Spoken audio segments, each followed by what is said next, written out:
Hey, besties. Let's throw some shade, honey. You ready to get into it?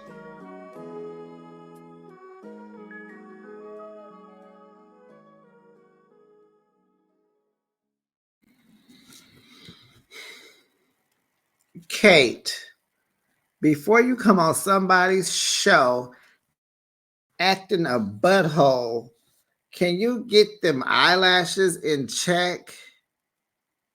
Girl, all you see is white glue all on top of them, them little strips you got from the beauty supply. Girl, be quiet.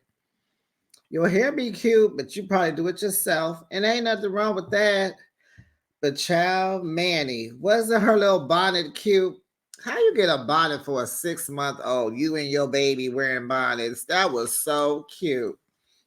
And baby, Kirok, you can't be a boy wearing lip gloss. It just don't work for your persona. Chapstick, Kirok. Chapstick. Hey, besties. Welcome to Behind the Shade. Welcome back to Behind the Shade. Let's throw some shade. I already did. And let's get into another episode of Is it Life After Lockup? Is it Love After Lockup? We're going to call it Love Life After Lockup. It's season 5, episode 552. 42. My bad. And the title is Save the Drama for Your Mama. Child, whoever titled this is clearly from the 90s. We about the same age because that was a thing back in the day. Say that, I think the early 2000s maybe, or the late 90s, I'm thinking we used to say the drama for your mama. Tired. But how would you rate this episode, besties? This week, I'm here for it. We did not have to see Joey and Kim. Yay! We waiting on the test results, so we're not going to hear from them yet. We don't want to hear nothing until the test results come back. This is my show. I don't care. I like it. It'll get a 10 from me because of Cheyenne and Nehemiah. They are just too advanced. They're more mature than their grandma. Let's get into it. Let me know what you rate the show, and don't forget to like the videos. Make sure your subscription bell is on so that you are notified each and every time I upload a video. Drink my water. Let's get into it. Let's start with Kirok and Brittany. Okay. So we know we are continuing from last week. They got to go over to this government motel, and they acting like they are just too goody for this motel. Ma'am and sir, or ma'am, y'all, you guys are ex-inmates. It's up from here. So they go into a motel that looks similar to Motel 6, and Brittany's pulling back the sheets and the covers like, first things first, we have to look for bed bugs. And it's like, okay. I mean, smart. I get it. You wasn't raised in jail. You ain't been in jail all your life and you didn't like it. But I just think it's funny how you go into this mosey rosy and you are, girl, please. You better be happy they're doing something because you are homeless. As of that day, you're homeless. So I got a good key out of that. So at the house, they're finished packing up the home because they have to leave. The lease is up the next day. And so back at the hotel, Kirok was asking Brittany, was she gonna have his back? Because he was explaining that his mom could be cold and she could be cool and she gonna be flashing. She might hit him. She gonna go off. And she was like, you gonna help me? And Brittany was like, not with Mama Tammy, respect here. So they back at the house, they finished packing. And Kirok's mom, Tammy, is ready to go. Kirok had told the shorter brother that what was up. Shorter brother said, "Oh, mom gonna get you." So they're outside. Mom's thinking they getting ready to, mom's telling them, "Okay, I ain't never drove this far in my life. You drive slow, we gonna follow you." Kirok like, check this out, mama. We can't even go to Texas because we ain't got nowhere to stay. We can't leave the state. Mom's was mad, but she wasn't hella mad like I thought, like Kirok said she would be. She was mad, but she just said, I wish you would have told me. No, the brother said, it sounded like you been knowing about this. When did you find out? You just now telling us right as we getting ready to pull off. Yeah, Kirok, that was a little childish, immature. What is going on? Why did you wait? And so he was like, well, I just found out as of yesterday.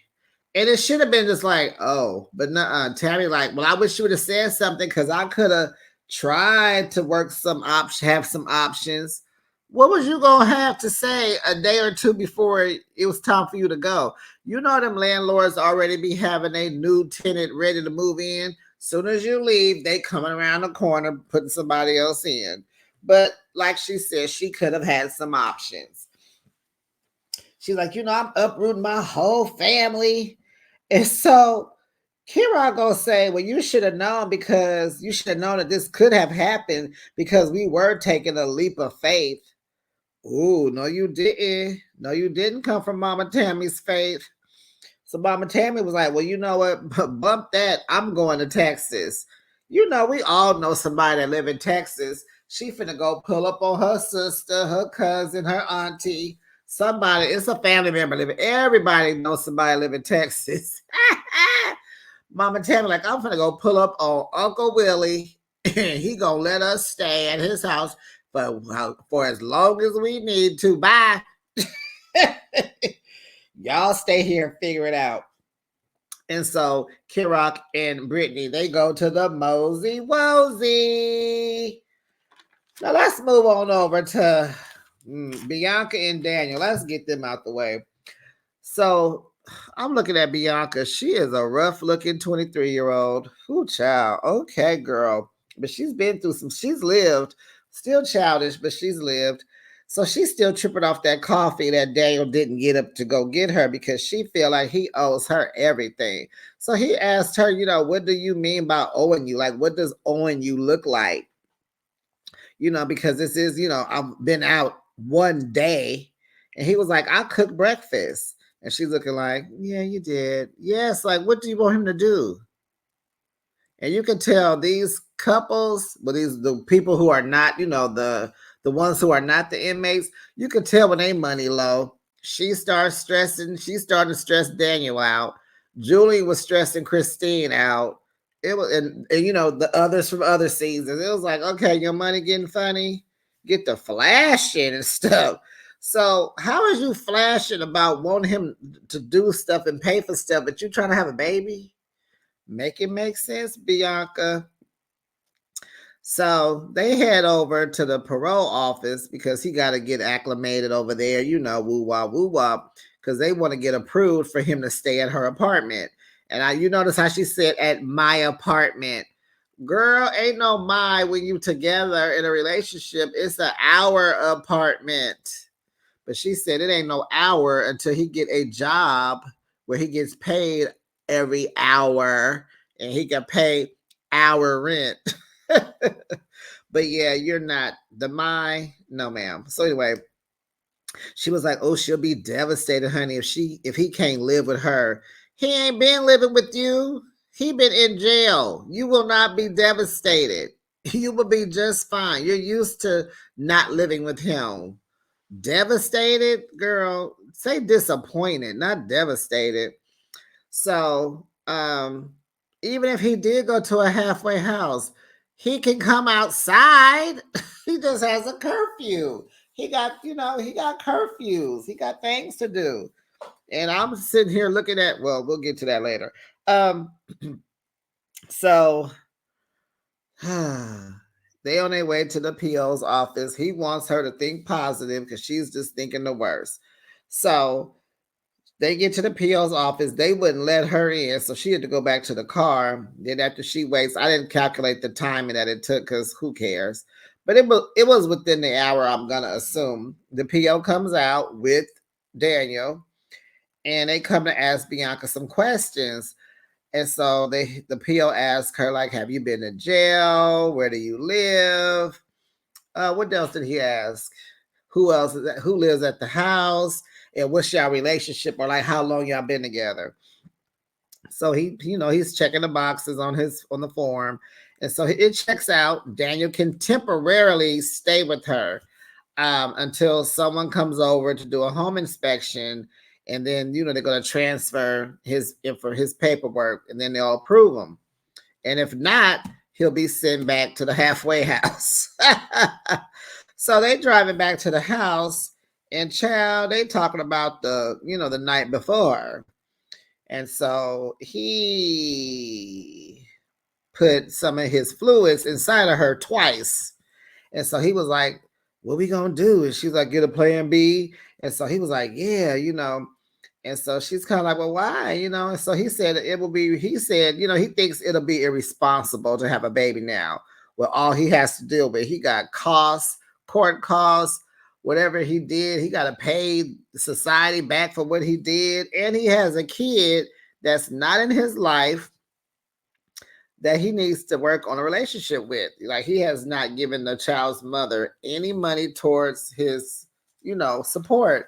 So he would like to work on rebuilding his life. First of all, he want to rebuild his life and try to get back with his, try to start a relationship with his son. So he's like, no, we can't afford no kid. It would be irresponsible.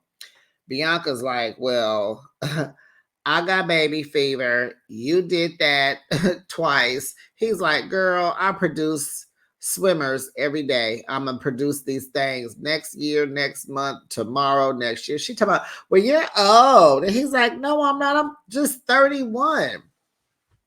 Well, you're old to her because she's 23, but she looks 53. No, but yeah. So she was like, and I'm just like, Bianca, get on the pill, but she ain't gonna take the pill. So I don't know. They need to have a birth control for men. I mean, what? The men need to have a birth control, not the women. Yeah. So I don't know what they gonna do. She gonna end up with a baby because she got baby fever. She keep telling, I told you I want a baby. I'm not playing with you. He gonna end up not doing it with her. He gonna be like, I cannot. Condom, maybe. I don't know. But that was that with them. Okay, so Zaria and Troy. Troy then took off again, going on his 6-mile walk. Zaria like, I'm not finna be walking and hollering his name up and down the street. Girl, the whole neighborhood know his name already. So she in her car, and she looking for Troy. And I couldn't help but wonder, Zaria, are you paying the car notes on time? Is the car about to get repoed? I mean, you talked about the rent at the place, but is the car in? Do we have a car? Are you taking care of the notes, or is it paid off? What's up with that? Troy's friend pulls up on him because he told him, here go my location, come pull up. So the friend pulls up, gets out, looks at Troy with this hot pink do-rag on, and he says, you good, bruh? You out here walking around with this hot pink do-rag on. He like, yeah, I'm cool. So this is his homeboy. They've been friends since they were 11. And he held Troy down while he was in jail for 7 years. They kept in touch. So Troy's telling him all that he's dealing with. They both sitting there smoking weed on the bench. And I'm like, oh my God, what y'all getting ready to do? Who is this dude? Because he looks like a no-gooder. He looks like a little, sorry not to judge you, friend, but you look like a no-gooder.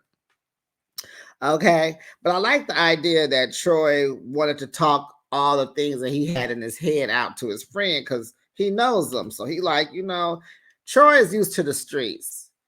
He said he know how to go outside and get some money. You need some food? I'm going to get it. We need rent paid? I'm going to get it. He the man, he want to provide. That's what he know how to do. But at the same time, he really like, should I just be patient, get that job, woo, woo, woo, or do I go do something stupid and risk going back to jail? Well, duh. So the homie talking sense into him, like, you don't want to do that. Woo, wow, woo, woo, woo. More weed smoke, more weed smoke. And so to me, I'm just going to tell you what I was thinking. I was like, they getting ready to smoke weed and they finna go pull a lick. I'm sorry. Oh boy, look like he ain't up to no darn good, child. So he drops Troy back off at the house, and his mama wife is outside. Zaria is the mama wife. She out there, where you been? You ain't called me. Ain't no missed calls on my phone. You didn't text me and tell me where you was. I'm like, control freak, control freak. Girl, he not in jail no more, girl. All that knowing where he at all the time is a wrap. Child, Troy don't. They are still together in real time, but ooh wee.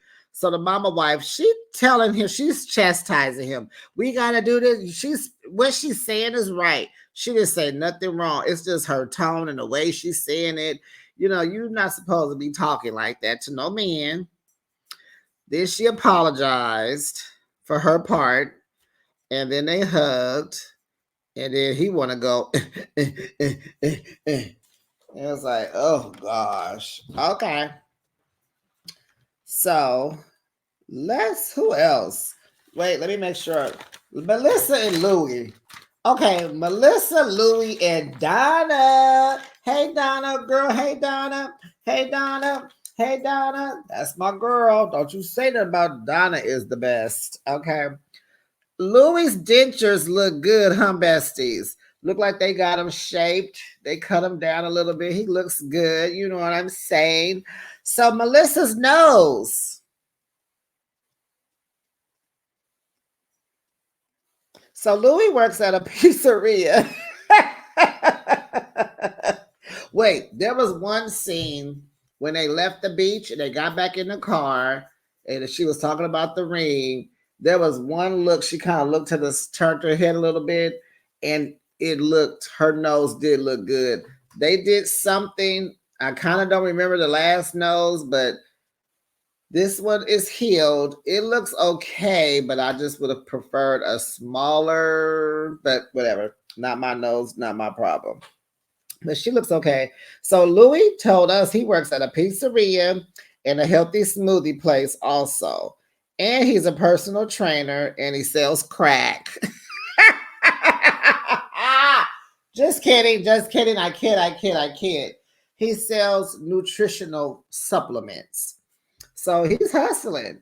He getting that money. He's stacking his money, getting his credit built. You know what I'm saying? So they're at the beach in the winter time. It's like 30 degrees, and he wants them to go polar plunge into this ocean.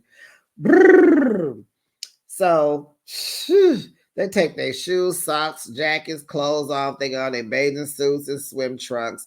They go out to the water. Melissa only probably walked 2 or 3 feet. No, she took 3 or 4 steps and she stopped. Louis kept going. He stopped at his waist because he started feeling numb. That water was cold. You hear me? So they got out, and Melissa, who's Melissa?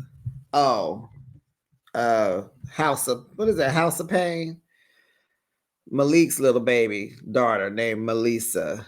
Anyway, Melissa, she's still asking for an engagement ring, honey. Would you be quiet? Like, she be bullying that boy. She gonna tell him when to go. Tell him when to go. So she asking for a ring. He like, is my hair messed up? Woo, the deflection, honey. He says it'll happen when the time is right. He got to save money for the ring. She said their relationship is built on, and she said, me waiting on you to get out of jail, waiting on you to move to Jersey. I hollered because she was telling the truth, but she's so pushy. But that was funny. Our relationship is built on me waiting on you. I waited for you to get out of jail, and I waited for you to move to Jersey. That's what this relationship is built on. Where is my ring? I want my ring. So she said, we got a schedule. Day 1 out of jail, day 2 ring, day 3 marriage, day 4 baby. She didn't say she want no kids though. Did y'all know Melissa has a kid or two? She just don't choose to bring him onto the show, but she has. She got kids. Um, so he says he don't want to be on no schedule. He wanted to happen when it's gonna happen. She said, "Well, I like the schedule." I'm like, so pushy. But he tells us he been saving up for her ring for a year and a half. So, child, he at the pizzeria. He calls his mama on his break or whatever. Hey, Donna. Hey, Donna. So he tells her that he wants to get Melissa a ring. And she say, why? She hates everything about this idea. She like, really? Is she ready? Is this the right time? I guess I don't have a choice. He like, you don't. She said, well, thanks. He said, you're welcome. I don't know if I like her. You got money for a ring? But what kind of ring does she want? 2 carats. You got that kind of money? How much is it going to cost? 10 to 12,000. What? You got that kind of money? Yes. Really? Well, you can have my ring. I don't use it. You know, I've been married 3 times and nothing lasts forever. I hope you learned something about my marriages. He was standing on business for Melissa. You know, Louis does not want to be a mama's boy anymore. He like, nope, nope, nope. I'm about to get it. Leave us alone. It's going to work. Woo, woo, woo. So she says, well, you need me to move back to Jersey. If you need me, I'll move back. It gets no better than Donna, baby. I don't care what y'all say. D for Donna, honey. So that was the end of their story. Wait, let me make sure. Check on my notes. Yep, that was the end of their story. So, honey, I guess Louis gonna propose to Melissa, honey. Over here in Vegas, we have Justine and Mike. And did you guys know that they had their baby this week? Sometime earlier this week, they had their baby. So congratulations to Justine and Michael. Let's get into it, honey. So they at the house, they still going back and forth and back again about this birth control. She wants him to get a vasectomy. He don't want to, not at all. He don't care what she say. He is team him, his balls, not you. You not team me. I'm not team you. He feels like it's just one more procedure for her to get her tubes tied. And she telling him stuff like she know what it's like to get a vasectomy. And he brought that to her attention. And so she's telling him it's just a little snip and that'll save my life. And he looking like, team, my balls. So home life with the kids is okay. You know, they're kids, they're teenagers. So, you know, every morning is different. Somebody got an attitude, somebody mad. They're all mad. They all cool. It's just an up and down thing with this blended family, but they're making it work. Mike goes to work and, you know, he said when he got his first paycheck, it made him want to throw up. Child, tell your wife to get a job. But she about to be at the house with all them children. She's trying not to go back to the hospital, okay? So Justine's son calls all frantic because she's out running errands with the baby. So he calls her all frantic. Mom, come home. Just come home. What happened? Come home. What's wrong? Come home. Just come home. So Justine calls her husband. And he's like, yeah, they called me. I'm on my way too. So she was like, well, meet me in front of the house. I'm going to go in with you because I don't know what we finna walk into. So, child, we learned that Justine's son, Santana, is a high-functioning autistic child. So Mike Jr. over there bullying him, trying to toughen him up. Santana said, he been bullying me for 30 minutes. You know you got the clock set. You got a timer. How do you know? He done broke your phone. So Mike Jr., Santana throws his $1,500 iPhone. It's all cracked up and broke. Michael Jr. takes the phone and puts it in the closet and tells him that he needs to be, if he a man, that he'll do something about it and get his phone. So Santana pushes him, tries to get, they rest or whatever. So Michael Jr. pushes Santana down, punches him, and throws him on the floor. Then threatens to beat him up. You just beat him up. So he was like, "You better not say nothing." I guess he said, "If you better not say a word, or I'll beat you up." He should have said again. So Michael Jr. said, "Well, Santana was saying stuff to me inappropriately." Mike was like, "What did he say?" He said he was comparing my mama to you, Justine. He was talking about your dad has his daddy to you, and da da da da. So Mike is frustrated because he didn't have to leave his job early. He don't even like working, but he doing what he got to do. The kids is driving him nuts. He was mad about that phone. He was like, "Santana, you threw a $1,500 iPhone?" And he was like, "What made you do that? What made you do that?" And he was so frustrated. Mike turns, punches a wall, tells production, "Excuse me," goes down the stairs, and he leaves out the door. He was mad about that fit. Why does a kid who's autistic, why does a kid, I don't care what he is, why does a kid who don't have a job, forget autistic, why does a kid that don't have a job have a $1,500 phone? And even if you did have a phone, you wouldn't be able to afford a $1,500 phone. Why does he have, you know what, let me stop. I'm taking the bait. He didn't say, Mike did not say that they spent $1,500 on that phone. There is a family plan in that house. And I know T-Mobile, AT&T, who else? What's another phone company? I don't even know. Is that it? AT&T, T-Mobile? No more Sprint. Anyway, Verizon. You know they got a good old family plan over there, Verizon, T-Mobile, or AT&T. They ain't spent no darn $1,500 on no phone. That's the value of it. But you know they gave them all free phones. Oh wait, you need the family plan of 18 lines. You know the phone is free. And he asked, and then Santana gonna ask, can he get it repaired? Chad, they're gonna give you a new one. You ain't got to worry because this family plan is planning, honey. So, yeah, we ain't fooled by that. That's what it was worth. But that ain't what you paid for. You can't afford that. No, and you know, Mike is a rapper by trade, so he be stunting. He be stunting. Okay, and lastly, my favorite couple. I'm looking at the notes. You hear the paper. We did Kirok and Brittany. We did Zaria and Troy. We did Bianca and Daniel. We did Melissa and Louie. And Justine and Mike. So let's get into it, honey. This is probably what the title of the episode, where the title of the episode came from. Save the drama for your mama. Teenie and Rob.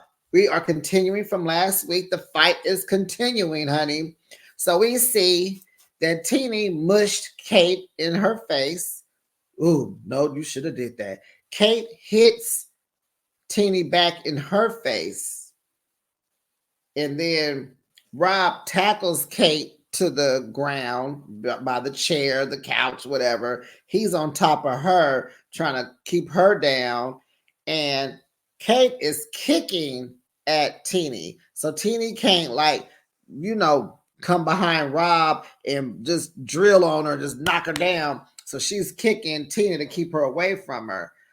The mother's, she finally got her butt up. So when mom's had her purse in her hand and her phone in the other, she finally got up. When Rob tackled his mother, that's when Teenie's mama finally put her phone and her purse down, got up. It was trying to stop Teenie from, she was kind of moving Kate's leg out the way from kicking and trying to keep Teenie from getting down on the ground and beat her up to hit her some more, I'll say. Kate is hollering and screaming. But before that, she wanted to know why Rob left them to take care of another family. She's making it. Does Kate know that Rob and Tina are married? And the family that she speaks of is his family? Is she aware of that? Or she just in denial, Delulu, if she don't care, if she blocks that, she don't want to hear it. You and I've called a lot of people childish, like Bianca, but baby, Kate is super. What we say in the Bay, she hella childish. But we don't say she hella, that's a Bay word, hella. She's hella childish. So she want to know why the money stopped. And so I was like, he should ask her, why did you stop coming to visit me? You know what I'm saying? Rob was in jail 17, 16, 17 years. Where was you at? You came, did they say one time? Is that what Tina said last week? She only came once? So Rob is holding his mama down because she's kicking and screaming. Rob said, it's over, stop. So production finally get their butts up in the way. It stops everybody, stops the fight and all that. And so they break it up. And then that's when Teeny Mama decide to help break it up too. So Kate walks out. She's walking out, and she is hollering and cussing, calling Teeny all kind of F you effing B, and say, oh, and she repeats herself. So she got to say it not once, but twice. F you effing B. I'm like, this language. And to me, it's like, how can you call her out her name in front of her mama and her kids? God, like, wow. You call my mama out her name, honey. It's gonna be Solange and Jay-Z on that elevator. It's gonna be elevator part 2. You know what I'm saying? So she just cussing and she just, oh my God.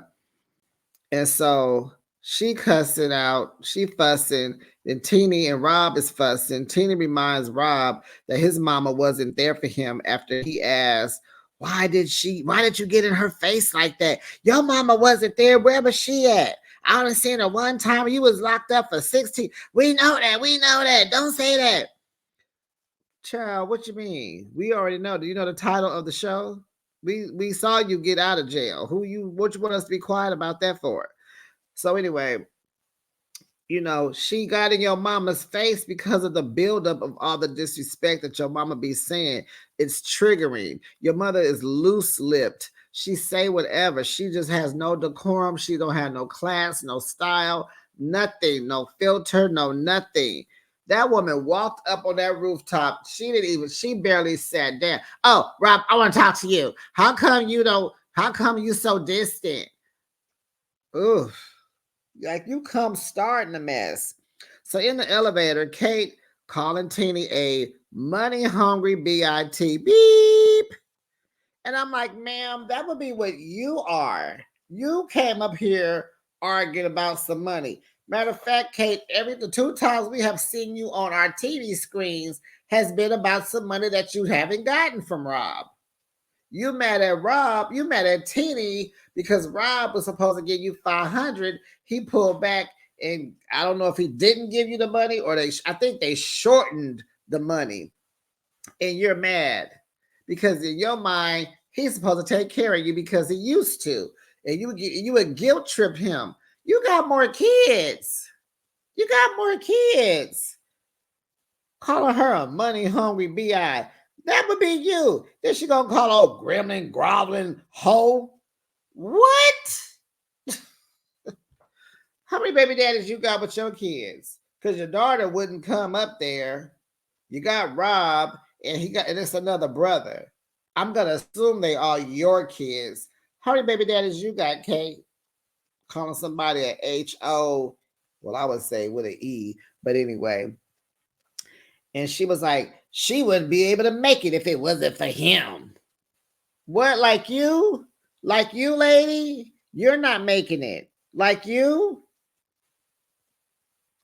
So, and if they was to break up, I'm sure Teeny has enough sense to go get a job. Unlike you, Mom. You always, look at you. You over here trying to hold this dude to the fire to take care of you. He just got out of jail, and you are like, why are you so distant? What do you mean? He's been in jail. Oh, well, he been out, right? He been out for 6 months. Right. Because you keep acting a fool.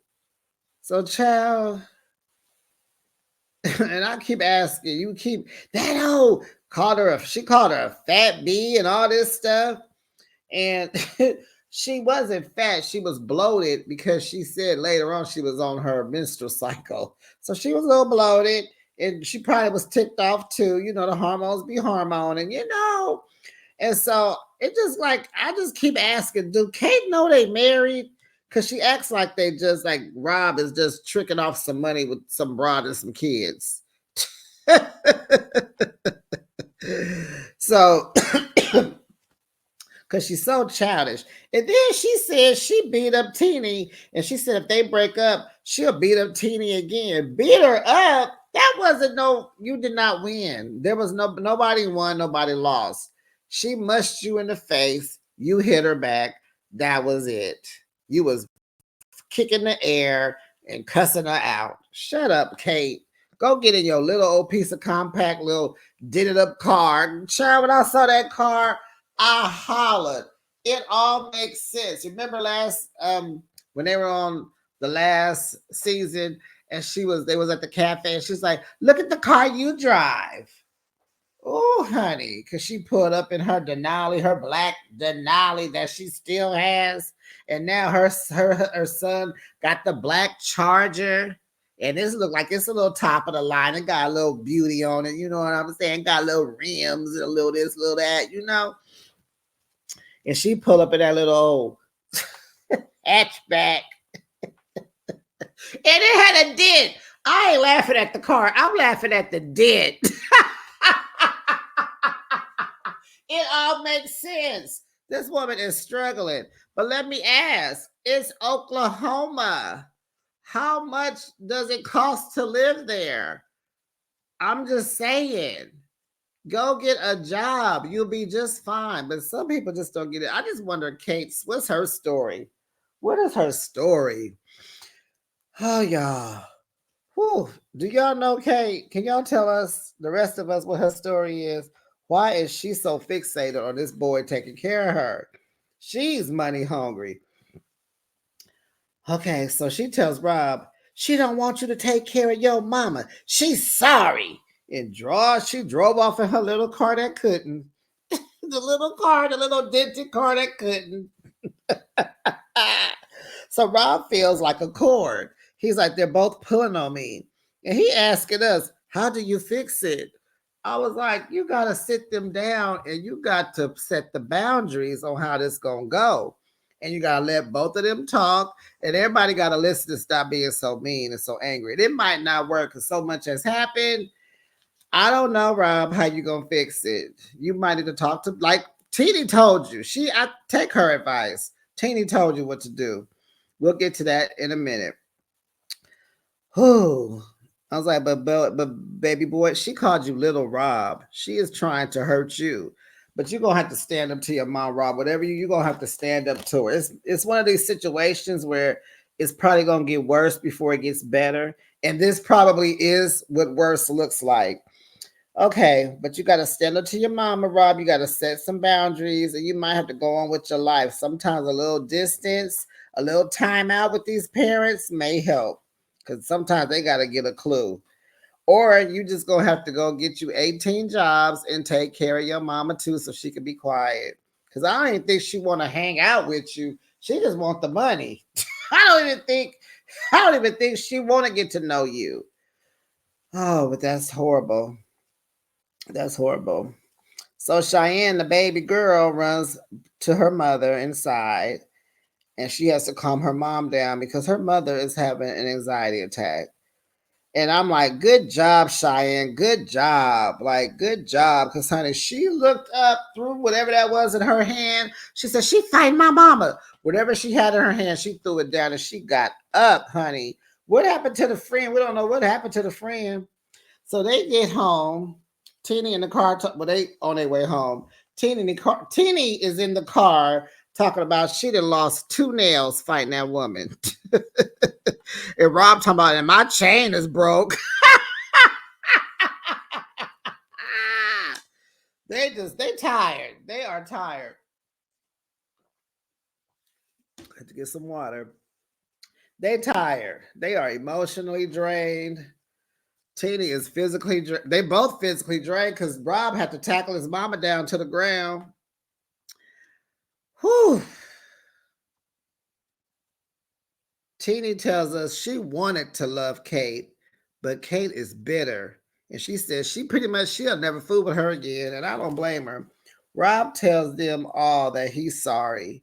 He hugs the kids and he asked, I like this. I liked this. Rob said, are you guys hurt? Like he wanted to know, like, because he don't know what happened. He trying to calm his mama. You know, he trying to get his mama. And I love that. Sorry, Kate, but I loved how he was protecting his wife. He had to get a hold of your butt because we knew you. If he would have held Teeny, then he knows his mama. If he would have grabbed Teeny, Kate would have been beating him and her up. Because she's the bitter one. So you got to hold the bitter one down so the calmer one can just do whatever. So Rob tells them sorry, gives the kids hugs, asks if they're hurt. They say, no, we cool. And so he tells them, he goes into dad mode. He was like, okay, well, then you go take your showers. You going up and you come on back down when y'all finish. And so I think he said, we handled the situation the best that we could. And he told them he loves them. They said, I love you too. I was like, I knew this was going to be good. I knew it. So they go get ready for bed. And I'm like, he's such a good dad. So Rob and Tina are in their bedroom and they're talking. They got to talk. They talk because they got to talk about what happened. So he addressed how she got in his mom's face. And she was like, I just can't believe you did. Like, you got all in her face. Why'd you do that? And so Tina denied it at first that she didn't hit her first or she didn't hit her or I didn't start it. Like, yeah, you did. Then she retracted. And then she said,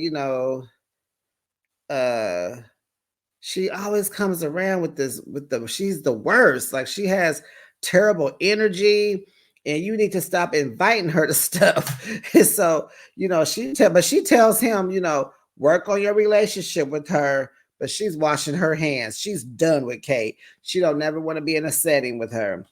And so I just wish Teeny would have apologized to Rob in that moment.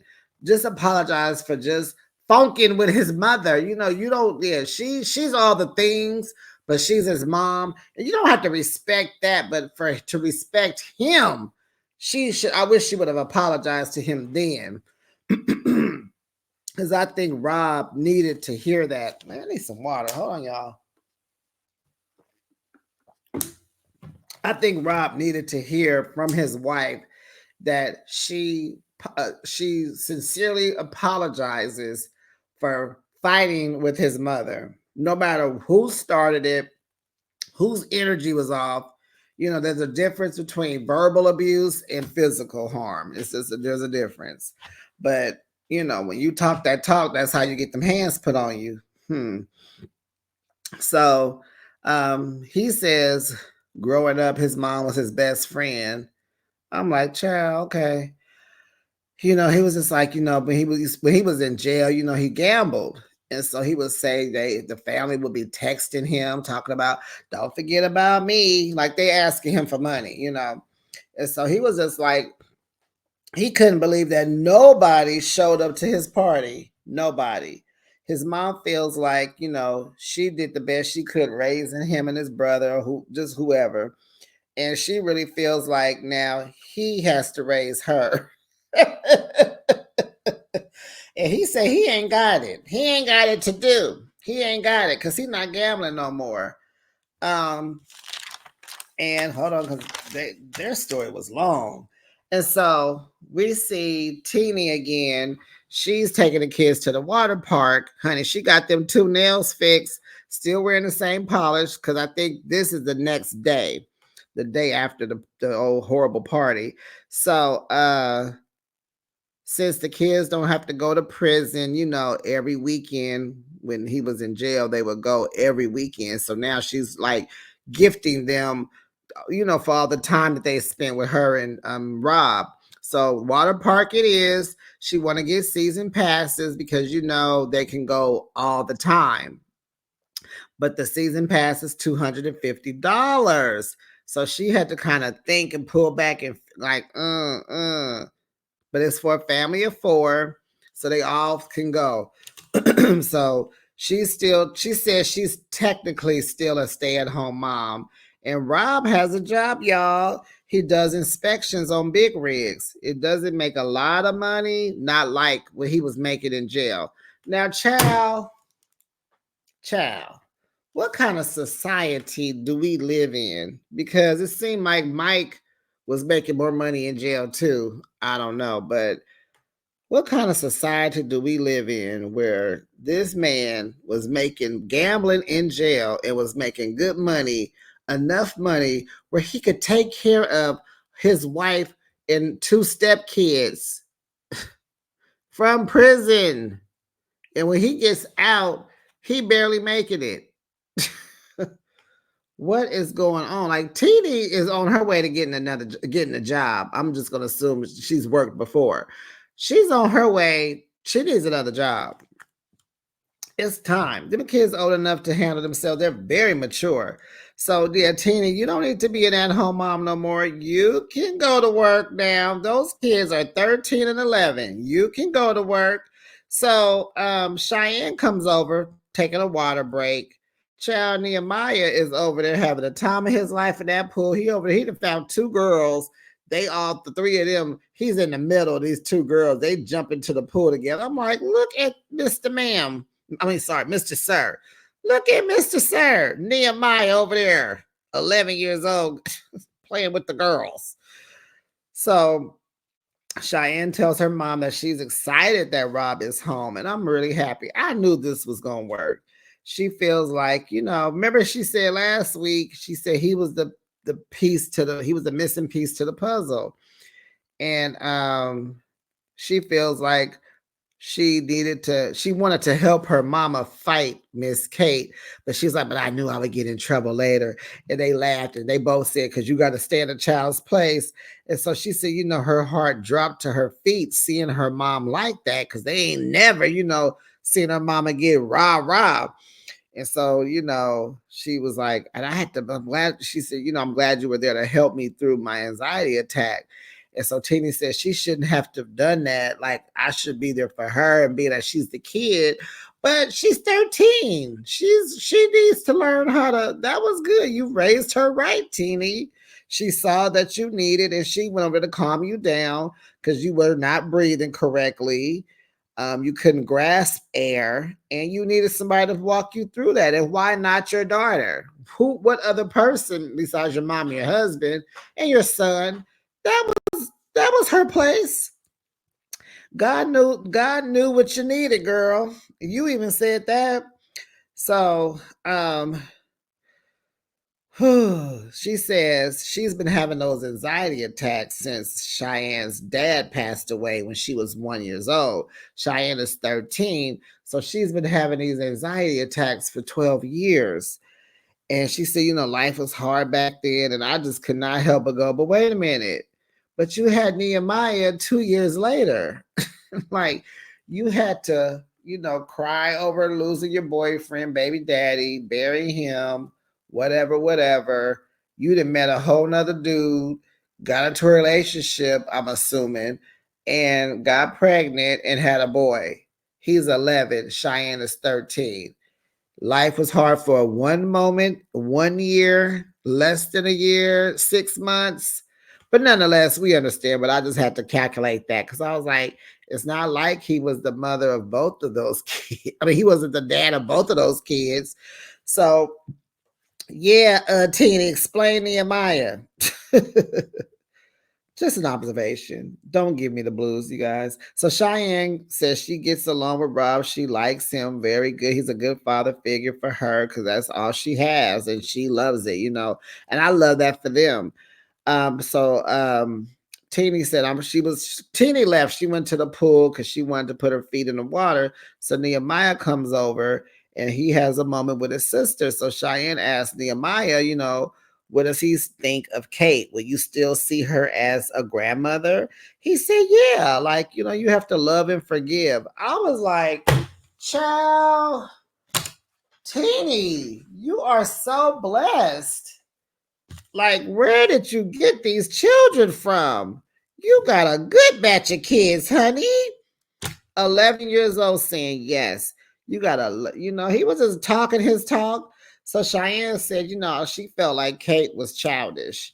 And she was supposed to love Teeny like she was her daughter too. And she didn't do that. And so Nehemiah was like, well, there's no need for violence. I understand that. And so, they're like, well, Rob is cool, but she ain't fooling with Kate no more. Cheyenne said, give me my daddy, but I don't want his mama because she put hands on my mama. And so, and then I was thinking about the putting the hands on, right? And I'm thinking to myself, was there more fighting than what production showed us? Just because they just don't want to have that kind of a show, because they keep talking about the fighting, the hitting, and the kicking, and so I was just wondering, maybe production cut a lot of the fighting out, maybe. Anyway, they showed. I think they just. I'm wondering if they just showed us a little bit of the fight. I'm wondering what y'all think. I think there was more to it because it seems like, it was a lot going on, but it was more that hollering and cussing and fussing and kicking. Just it was a lot. But I just wondered if the production cut out some of the fights. And good if they did. We didn't need to see everything, but then is if there's another version production, can y'all DM me? I'm just asking. It is just because all that name calling, would have been a good reason why I wouldn't have fooled with Kate. Forget fighting, because I'm not finna hit nobody. I ain't got time for all that, because you be, at a certain age, it takes a long time to heal. Because I know Kate's back is hurting. I know she probably icing her back right now. She probably going, ouch, right now. But all that cussing and BI and Annie, like, oh, I want to hear what Teeny Mama got to say. Is she coming back? Are we going to see her again? I would love to hear what Teeny Mama got to say about all this, because that was a mess. And I know she probably didn't get up because it all happened so fast. But in my opinion, when Kate was hollering and screaming, that mama should have put her phone down and got up or said something. But Besties, that was the end of the episode. It was a good episode. I was like, okay. It was good. This is a guilty pleasure of mine, so I'm going to always give it a good one. I don't know. Did I grade it yet? Did I say what? I don't know. I'm going to give it a 9 just off the children. I think I said that, because of the kids. I'm going to give it a 9. A 9. I was happy to see Donna and Mama Tammy, but that Kate, we don't never have to see her again. Okay, besties, let me know how you felt about the episode and what do you rate the episode this week. And I will see you in the next video. Bye, besties.